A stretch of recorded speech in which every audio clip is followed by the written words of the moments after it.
Ороймын төргийн үзэгчдээ MBC News мэдээллийн хөтөлбөрийн баасан гарагийн дугаар эхэлж байна. Мэдээллийн товчхонд анхаарлаа хандуулно. Манай аймагт үндсэн хууль нэмэлт өөрчлөлт оруулалт талаарх санал асуулга энэ сарын 15-наас 17-ны өдрүүдэд болно. Аймгийн мэргэжлийн хэлтийн газраас иргэн аж ахуйн нэгжүүдэд шингэрүүлсэн хийх хэрхэн хэрэглэх талаар зөвлөмж өглөө. Түүхийн ухааны доктор Лам Сүрэнгийн баярыг аймгийн хүндэт тэмдгээр шагналаа. Өвлжилтийн бэлтгэл ажлыг хангуулах ославараас урьдчилан сэргийлэх хяналт шалгалт үргэлжилж байна. Эдгээр болон бусад мэдээллийн дэлгэрэнүүд анхаарлаа хандуулно. Эхний мэдээг танилцуулъя. Монгол Улсын үндсэн хуульд тодорхой асуудлаар нэмэлт өөрчлөлт оруулах төслийг Улсын хурлын гишүүдээс 2000, 2011, 2012, 2015 онуудад Монгол Улсын их хурлд тус өргөн мэдүүлж байсан. Тэгвэл энэ удаагийн парламент энэ асуудлыг дэмжиж эхний ээлжинд ард түмний саналыг сонсохоор өнгөрсөн 5 дугаар сард анхны зөвлөлдөг санал асуулгыг явуулсан бөгөөд энэ сарын 31-ээс эхэлж Монгол Улс орон даяар үндсэн хуулиндаа нэмэлт өөрчлөлт оруулах асуудлаар санал асуулга явуулж эхлэв байна. Манай аймагт энэ сарын 15-наас энэхүү санал асуулга эхлэх юм байна. Монгол Улсын их хурлын 2016 оны 45 дугаар тогтоолоор баталсан 2016-аас 2020 оны засгийн газрын үйл ажиллагааны мөрөн хөтөлбөрт эрх мэдлийн харилцан хяналттай тогтвортой хариуцлагатай төрийг бий болгохын төлөө үндсэн хуулийн нэмэлт өөрчлөлтийг өнөөгийн хэрэгцээ шаардлагыг харгалзан ард түмнээсээ асууж шийдвэрлэн хэмээн тусгажээ. Мөн Монгол Улсын их хурлаас зөвлөлтөх санал асуулгын тухай хуулийг 2017 оны 2 дугаар сарын 9-ний өдөр баталсан бөгөөд тус хуулийн 6 дугаар зүйлийн 6-гийн 1-1 зааснаар Монгол Улсын үндсэн хуульд нэмэлт өөрчлөлт оруулах журмын тухай хуулийн 5 дугаар зүйлийн 5-ын 3-ын 3-т заасан асуудлыг Монгол Улсын их хурл хэлэлцэн шийдвэрлэх үндэслэл шаардлагыг тодорхойлоход зөвлөлдөг санал асуулгыг заавал явуулахаар хуульчилсан. Монгол Улсын үндсэн хуульд нэмэлт өөрчлөлт оруулах тухай үйл явцад олон нийтийн оролцоог хангаснаар үндсэн хуульд итгэх олон нийтийн итгэл түүний хууль ёсны байдлыг улам бүр нэмэгдүүлэх юм а. Олон нийтийн хилцүүлэг 3 үе шаттай явагдана. Улсын хурлын 5 газраас орон нутагт бүсчилсэн сургалт хилцүүлэг явуулж үндсэн хуульд нэмэлт өөрчлөлт оруулах төслийн талаар танилцуулж гарын авлагаар хангана сургагч багш нарыг бэлтгэнэ. Бэлтгэгдсэн сургагч багш нар нь сумдаа баг бүр хилцүүлгийн 2-3 дугаар үе шатыг зохион байгуулах юм а. Хилцүүлгийн дүнд иргэд Монгол Улсын үндсэн хуульд оруулах нэмэлт өөрчлөлтийн төсөлд 6 багш сэдвийн хүрээнд санал өгнө. Энэ нь Монгол Улсын их хурл, Монгол Улсын ерөнхийлөгч, Монгол Улсын засгийн газар, төрийн алба, шүүх эрх мэдэл, Монгол Улсын засаг захиргаа, нутаг дэвсгэрийн нэгж, түүний удирдлага, мөн Монгол Улсын үндсэн хуульд оруулах нэмэлт өөрчлөлтийн төсөлд тусгагдаагүй бусад санал өгөх боломжтой юм байна. Одоо энэ бүсчилж хийж байгаа хилцүүлгийн өмнө сумдад бол төрийн захиргааны байгууллагын албан тушаалтнуудад бол бас урьдчилсан хилцүүлэг хийх хэрэгтэй байгаа. Тэр хилцүүлгийн хийлгээд дүнгийн нэгтгэж ирүүлнэ. За дээрэс нь бүсчилж хийж байгаа хилцүүлгийн бэлтгэл ажлыг хангах сумуудтай холбогдох хилцүүлгийн дараа баг болгонд хийх хилцүүлгийг хамтар зохион байгуулах хийх ийм ажлуудыг хариуцсан байж байгаа. За сумдад бол бас яг энэ ажлыг хийхээр ажлын хэсгүүд бас 8-10 хүний бүрэлдэхүүн ажлын хэсгүүд бас одоогоор ажиллаж байгаа. Өмнө 5 сард зөвлөлдөх санал асуулга гэж болсон. Тэр зөвлөлдөх санал асуулгаар болохоор яг үндсэн хуулийн нэмэлт өөрчлөлт оруулах чиглэлүүдийг зөвлөмжөөр гаргаж өгсөн байгаа юм байна. Тэгээ тэр зөвлөмжнэр 6 чиглэлийн асуудлыг л асуудал дээр анхаарч нэмэлт өөрчлөлт оруулах нь зүйтэй гэсэн ийм чиглэл гарсан.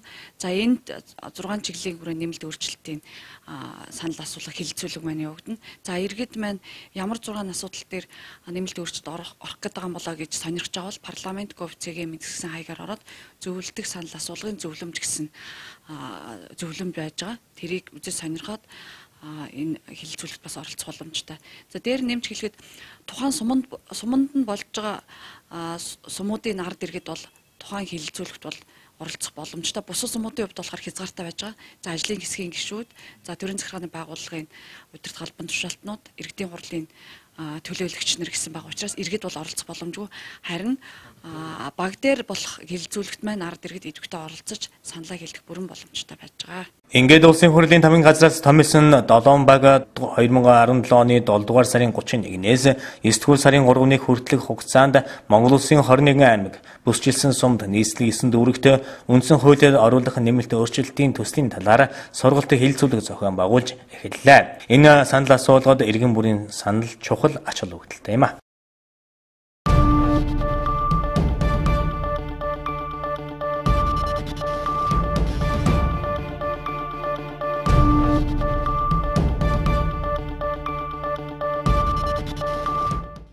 Дараагийн мэдээг танилцуулъя. Шингэрүүлсэн шатдаг хий буюу бидний хил заншснаар газыг хөдөө хотгүй иргэд аж ахуйн нэгжүүд өдөр болгон ахуйн хэрэглээндээ хэрэглэж байна. Тэгвэл тухайн бүтээгдэхүүнийг хэрэглэх горим аюулгүй ажиллагаа цаашлаад үйл ажиллагаандаа буруу ашигласнаас болж учрах эрсдлийн талаар аймгийн мэргэжлийн хяналтын газраас зарим аж ахуйн нэгжүүдэд хяналт шалгалт хийж зөвлөмж мэдээллийг өгсөн байна. Энэ талаар манай сэтгүүлч холбогдох мэргэжлэнтэй ярилцсныг тодорхойлох булангаараа хүргэж байна. За ялангуяа одоо олон нийтийн газар гэхээр зоогийн газрууд тийм ээ пропагандыг бол ресторан зоогийн газрууд хоолны газруудад ганцуудад бол энэ үйл ажиллагаа явагдаж байгаа. Тэрнээс гадна бас хувь иргэн өөртөө ахуйдаа энэ жижиг газыг бол хийн газыг бол хэрэгжилж байгаа. За газ маань ерөнхийдөө бас аюултай тэсэр дэлбэрдэг гэдгээрээ бас нэлийн ач холбогдолтой учраас онцгой гэдгээрээ бид бас энэ урьдчилан сэргийлэх жил болгоно одоо энэ урьдчилан сэргийлэх хяналт шалгалтыг хийдэг юм аамаа. За энэ хяналт шалгалтанд бид улаан өмсөмд үйл ажиллагаа явуулж байгаа. 12 одоо ресторан зоогийн газрууд дээр хяналт шалгалт хийсэн. За мөн тэмдэглэлт өдрүүд болно. Баярын үеэр бас зохих хэмжээний одоо энэ хяналт шалгалтыг үргэлжлүүлэн хийдэг юм аамаа. За хяналт шалгалтын явцад бол олон нийт орон сууцнд бол ашиглагдаж байгаа одоо хийн боллоо техник ашиглалт аюулгүй ажиллагааны заавар зөвлөмжийг бид гаргаж хөргүүлэхээс гадна сошиал ертөнцөөс бас энэ шингэрүүлсэн шатдгийг гэр ахуйдаа хэрэгжилж байгаа иргэн аж ахуйн нэгжүүд зөвлөмжүүдийг бас хүргэж байгаа. За хяналт шалгалтын урьдчилан сэргийлэх хяналт шалгалтаар бол гол нь бол хийн газыг яаж одоо хэрэглэх үү бас зөв бусаар бас хэрэгжилж янз бүрийн байдлаар бас аваар юу гаргах магадлал өндөр эрсдэл байна. Яагаад гэхээр одоо зөвхөн хийн газыг бол хийн тоног төхөөрөмжтөл ашиглах ёстой. Жишээ нь одоо жижиг боллон гэх чинь хүмүүс бол гал асаах, за бусад бас бус зүйлээр хүүхдүүд янз бүрийн байдлаар одоо ашиглаад за хаяхтаа бол замбраагүй одоо хайдгаас болж тийм ээ одоо хий чин дэгдэм хий одоо нарны гэрэл тусаад ямар нэгэн одоо хитрхи одоо цагуурын энийх халуун нөхцөлд бол тэсэрс дэлбэрэх асуудалтай учраас бас хогдоор бити ил задгаа хаяхгүй байх ёстой. Тийм асуудал байгаа учраас бас иргэдэд бид нар нэлээд сэрэмжлүүлэг болоод бас энэ зөвлөмжийг хөргүүлж байгаамаа. За шалгалтанд хамрагдсан зоогийн газар рестораны хувьд бол за нэгдүгürt бол агааржуулалт маш сайн байх ёстой. Тухайн барилгын за хийн тоног төхөөрөмжийг бол өргөнөөр ашиглаж байгаа нь бол эдийн засгийн хувьд ач холбогдолтой хурдан шуурхай бас нөгөө төргөн одоо хоол үйлчлэгээнд ашиглаж байгаа учраас ихэнхдээ хүмүүс маань нэлээд өргөнөөр ашиглаж бас энд хөвшиж байгаа. За даралт цавны тэгэхэд бол техникийн магадлага за зохих тэр боллоноо бол одоо тодорхой яг одоо эрх бүхий газраас авсан байх хэвээр. За манад ашиглагдаж байгаа болоонууд болохоор Гор газ, Юни газ гэдэг энэ компаниудаас ерөнхийдөө нийлүүлэгдэж байгаа. Тээвэрлэлтийн хувьд бол одоо уг нь бол тусгайлсан тийм одоо машинд тийм ээ аюулгүй ажиллагааг хангасан байдлаар одоо очиж авчрах ёстой. Гэтэл бас бусад одоо ачаа бараатайгаа ингээл авчирж байгаа нь бас аюулгүй байдлыг хангахгүй байгаа. За болоо магадгүй одоо хонхойс нь тийм ээ ямар нэгэн гадны одоо байдлаас болоод аюулгүй байдлыг хангацсан болоо ирэх юм бол ер нь ашиглахгүй байх ёстой. Тийм учраас болооныг бол бүртгэх дэвтэр дээр тухайн болооны одоо ашиглагад шаардлагатай аюулгүй ажиллагааны дүрм журмын дагуу бэлтгэж одоо ажиллагаанд бол оруулах шаардлагатай байдаг. За шингэрүүлсэн шатдгийн болооныг бол суйрлуулалтаа орчны температурыг нэмэх 45 градусаас багагүй байх ёстой. Болооныг одоо унгах буюу хатуу зүйлээр ингээд битээр цохигдох гадны нөлөөнд автагдсан байвал энэ бол тиймэрхүү болооныг бол ашиглахгүй байх ёстой. За болооныг суйрлуулахдаа бол ухаан эрх бүхий байгууллагаар суйрлуулж эрх бүхий байгууллагын өгсөн мэргэжилтэнгүүдийн өгсөн заавар зөвлөмжийн дагуу ашиглах ёстой. За шингэрүүлсэн шатдгийн болооныг бол нэг өрөөнд нэгээс илүүгүйгээр суйрлуулж болохгүй. Болоон хийн төхөөрөмжөөс 0.5 м-ээс багагүй. За ялангуяа одоо дулаан ялгаруулагч 100 пар гэдэг бусад цахилгаан хэрэгслүүдээс бол 2 м-ээс багагүй зайд бол байрлуулсан байх ёстой. За хийн болооныг бол ажилуулахын өмнө ажилуулж дуусны дараа бол дараах үйлүүдийг бол байнга одоо шалгаж үзэж явах хэрэгтэй. Үүнд бол хийн тоног төхөөрөмжийн хаалтууд нь одоо хаалттай байгаа эсхийг тийм ээ. За хийн тоног төхөөрөмжийн дээр холболтууд шалангууд нь бол шалбарсан байна уу тийм ээ. Хомот тэр бусад тоног төхөөрөмжүүд нь хий алдагдчих байгаа эсхийг шалгах хэрэгтэй. За хий болооноо ашиглаж дуусны дараа болооныхаа хаалтуудыг одоо гүйцэд хааж ийн үгүй юу? Тэр хэсгээ заавал шалгаж утсан байх хэвээр. Ингэж бид бол хийн тоног төхөөрөмжийг аюулгүй амьдрал ахуйдаа бол өргөнөөр ашиглах шаардлагатай байна.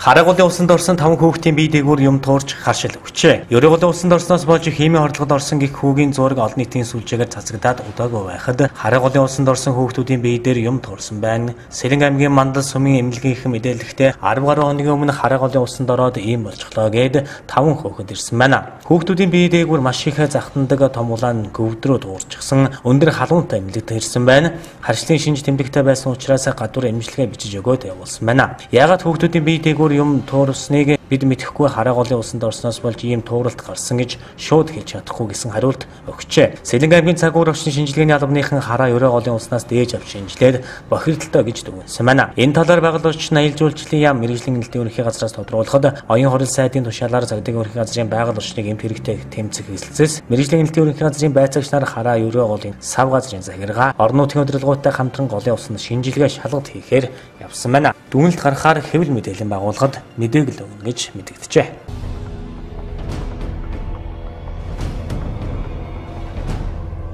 Шилэг дамбыг 5 жил 1 сар хорих ял оноолоо. Сүгбаатар дүүргийн эрүүгийн хэргийн анхан шатны шүүхэд эрүүл мэндийн спортын сайдаасан Шилэг дамб төрийн нарийн бичгийн даргаасан ганчимэг нарын 4 хүн холбогдох хэргийг шүүглээ. Шүүх хурал 2 өдөр үргэлжилэн өчигдөр орой шийдвэрээ гаргажээ. Шилэг дамбыг бусдаас хээл хахуул авах гэсэн зүйл ангиар эрүүгийн хэрэгт буруутган эрүүгийн хуулийн 268-ийн 2 засаасны дагуу 5 жил 1 сар хорих ял төлөвлөжээ. Шүүх хурал шүүгчээр Сүгбаатар дүүргийн эрүүгийн хэргийн анхан шатны шүүхийн шүүгч мөн Эрдэнэ оюун чимээг Болдбаатар нар оролцсон байна. Шүүх бүрэлдэхүүн Түүнд Шилэг дамбад авилга өгсөн даваа сүрэнд 1 жил 6 сарын ял өгч ган чимэгтэй 19 сая 200 мянган төгрөгийн Метро Network компани гүйцэтгэх сахирал ган тулгад 14 сая төгрөгийн торгуул ногдуулжээ.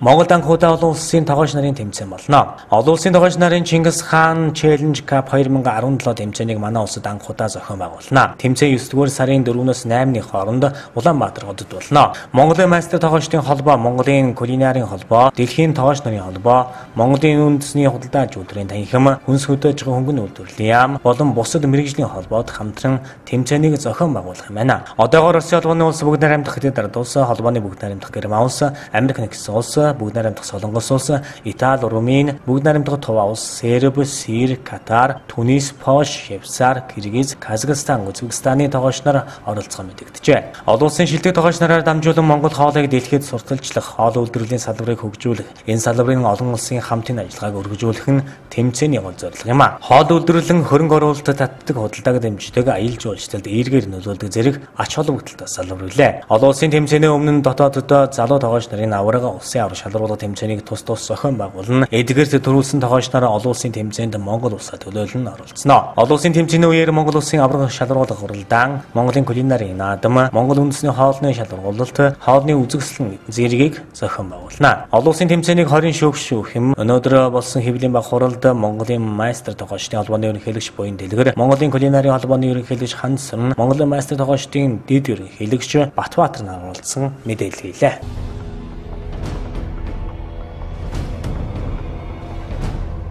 Өвөр Монголд анхны хурдны галт тэрэг явж эхэллээ. Хятадын хойд хэсэг Өвөр Монголын өөртөө засах орны Хөх хотын галт тэрэгний буудлаас улаан цав руу анхны хурдны галт тэрэг хөдөлжээ. 250 км/цагийн хурдтай давхих энэ галт тэрэг хоёр хотын хооронд 1 цаг зорчдог байсан хугацааг 40 минут болгон буурууллаа. Хурдны галт тэрэг 622 хүний суудалтай бөгөөд суудлын үнэ нь зэрэглэлээс хамаарч 44 болон 53 юанаар борлуулагдчихжээ. 2022 оны өвлийн олимпийг зохион байгуулах хотуудын нэг Хэбэ мужийн хаалган хотыг хөх хоттой холбох 286 км утгатай замын нэг хэсэг болох 126 км энэ замын эхний туршилт өнгөрсөн 5 дугаар сард болжээ. Хаалган хотыг хөх хоттой холбох төмөр зам 2018 онд бүрэн дуусаж хэрэглээнд нээх бөгөөд Бээжийн хаалган хотыг холбосон төмөр замтай холбогдох юм байна.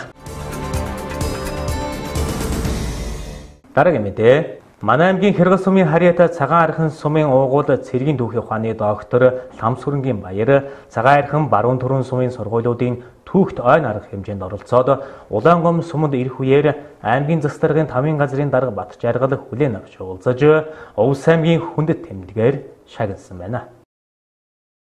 Монголчууд эртээр үеийн сэрдэмтэн мэргэдийнхээс сургаал захиас даалгаврыг сонсож амьдрал ахуйдаа мөрдлөг болгож ирсэн эртний уламжилтаа ус хэлээ. Газрын дундаж дивааж нь уул усны гайхамшиг болсон ус нутгаас төр нийгмийн нэрт зүтгэлтэн эрдэмтэн мэргэд олноор төрж нутг усныхаа нэрийг устдаа төдийгүй гадны орнуудад дуудуулж явдаг. Тэгвэл Хэрэгэл сумын харьяатай цагаан суманд өсөж эрдэм мэдлэгийнхээ ихийг олж авсан цэргийн түүхийн ухааны доктор Ламсүрэнгийн баяр Улаанбаатар хотод 20 гаруй жил ажиллаж амьдарч судалгаа шинжилгээ хийж яваад нутг усандаа ирлээ. Тэрээр 2013 онд цэргийн хууль дүрмийн түүхэнд хийсэн шинжилгээ сэдвээр цэргийн түүхийн ухааны докторийн зэрэг хамгаалжээ. Энэ үеэр аймгийн засаг даргын 5 газрын дарга Бат Жаргал хүлээн авч уулзаж аймгийн хүнд тэмдгээр шагнаж баяр хүргэлээ.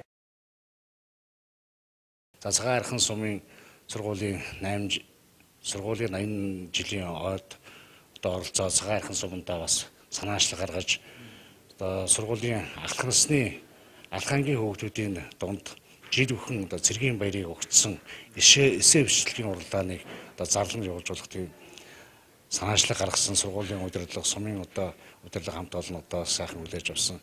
Би цэргийн түүхийн ухаанаар 2013 онд докторийн зэрэг хамгаалсан юм байна. Ийм учраас цэрэг хүүхэд багчуудыг цэргийн хоромж хүмүүжлээр хүмүүжүүлэхэд төлөвшүүлэхэд тодорхой хувь нэмэр болох болов гэсэн тийм ойлголтоор энэ эсээ бичлэгийн уралдааныг жил бүхэн миний нэрмжтэй болгон зохион байгуулах юм санаачлал гаргасан. Энийг сайхан дэмжүүлж авсан их баярлалаа. Ингээд Улаангом суманд ирлээ. Энэ ирэх хугацаанд аймгийн удирдлага засаг даргын 5 газрын хүлээж авч аймгийнхаа хүндэт иргэн гэсэн ийм эрхэм алдартай золыг олгож байгаад их баяртай байна. Энэ би цаашид нутаг орныхаа ус аймгийнхаа хүчил цэцэрлэлтэнд бас тодорхой судалгааны бүтээл ажлуудыг хийх юм бас хүсэл сонирхолтой явдаг. Энэ талаар судалгаа хийдэг. Өнөөдөр аймгийн архивын газраар орж түүхийн ямар баримтууд байна. Тэн дотроос юу судалж аргуул нутаг орны хөгжил хэрэгтэй байна вэ гэсэн судалгааг бас хийж чад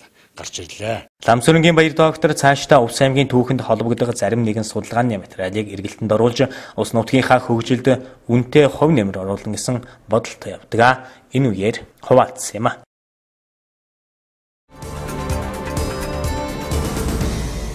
Дараагийн мэдээг танилцуулъя. Төв суурин газрын үйлдвэрлэлийн бэлтгэл ажлыг хангуулах тухай засгийн газрын 6 дугаар сарын 28-ны өдрийн 187 тоот тогтоолоор аймгийн засаг даргын албан даалгаврын дагуу аймгийн мэргэжлийн хяналтын газраас төлөвлөсөн дулаан хангамжийн их усвэр халаалтын зуухнуудын урсгал засварт хяналт шалгалт хийж халаалтын улирал эхлэхээс өмнө засвар үйлчлэгээ чанартай сайн хийж гүйцэтгэхийг үүрэг болгож албан даалгаврыг хөргүүлсэн байна. Ингэснээр тухайн аж ахуйныг сумдууд тайлангаа цаг тухайд нь ирүүлэх юм байна.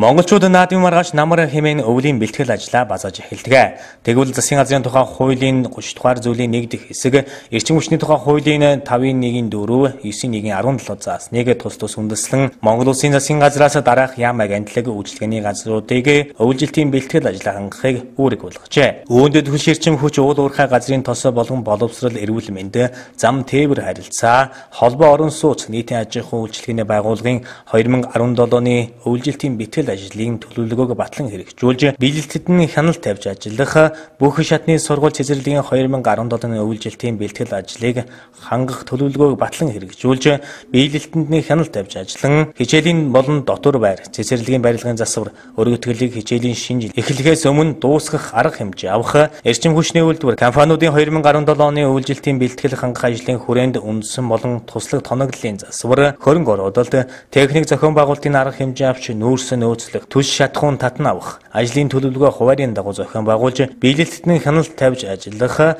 аймгийн төв суурин газар болон нийтийн аж ахуй байгууллагын 2017 оны үйлчлэлтийн бэлтгэл хангах төлөвлөгөөний дагуу ус хангамж хариуцах татваргын системд их болон урсгал засвар хийж, угаалга туршилт тохируулгын ажлыг 2017 оны 9-р сарын 1-ний дотор хийж дуусгах, дулааны цахилгаан станц, дулааны станцуудын 2017 оны үйлчлэлтийн бэлтгэл ажлын хүрээнд нүүрс тээвэрлэх, нөөцлөх хуваар гаргана, 20-с доошгүй хоногийн нөөц бүрдүүлж нүүрс тээвэрлэлтийн тасралтгүй найдварт ажиллагааг хангах зэрэг арга хэмжээ авч ажиллахыг аймгийн засаг даргад тус үүрэг болгосон байна.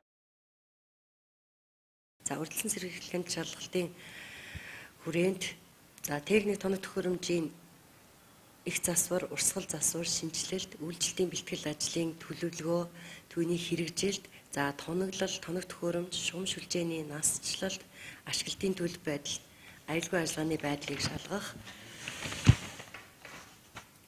Эрчим хүчний технологийн батлагдсан гормын мөрдөлт, хэрэглэгчдийг стандартын шаардлага хангасан эрчим хүчээр хангаж байгаа хэсэг.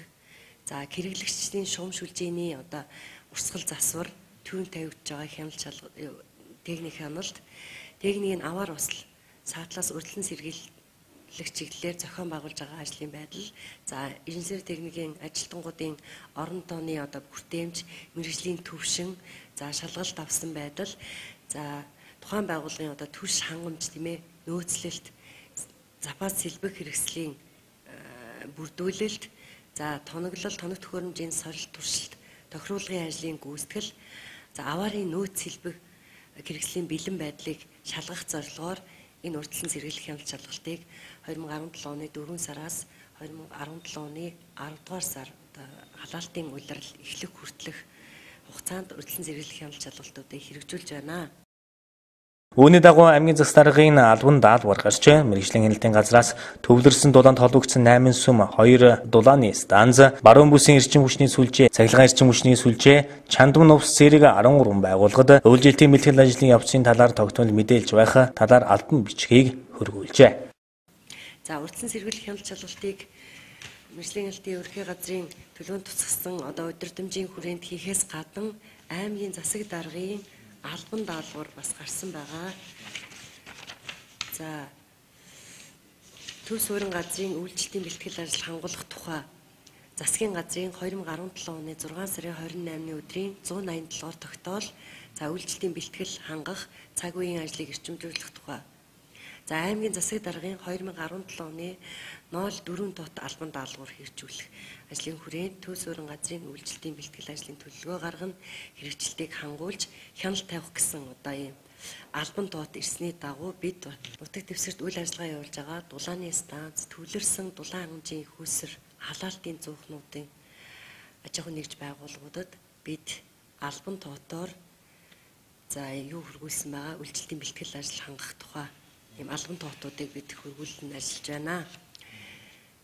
Албан тоотын хүрээнд бол дээрх урьдчилан сэргийлэх хяналт шалгалтын асуудлын хүрээнд бүх тоног төхөөрөмж, тоноглол, шугам шүлжээ, дэд станц, урсгал засвар шинжилтийн ажлыг бүрэн хийж үйлчлэлтийн бэлтгэл ажлыг хангасан тухай тайланг 2017 оны 8 сараас эхлэн сар бүрийн 25-ны дотор аймгийн засаг даргын тамгын газар, мэргэжлийн хяналтын газарт албан тоотоор ирүүлж, бид тэрний дагуу гүйцэтгэлийг газар дээр нь тухайн явцад нь бас ингэж үцхээр бид ийм урьдчилан сэргийлэх хяналт шалгалтыг хэрэгжүүлж ажиллаж байна. Дээрх байгууллагаас гадна иргэн аж ахуй нэгжүүд үйлчлэлтийн бэлтгэл ажлаа хангаж, одооноос эхлэн шугам шүлжээгээ засах худаг холжооныхаа бүрэн бүтэн байдлыг сайтар ажиглахыг анхааруулж байна.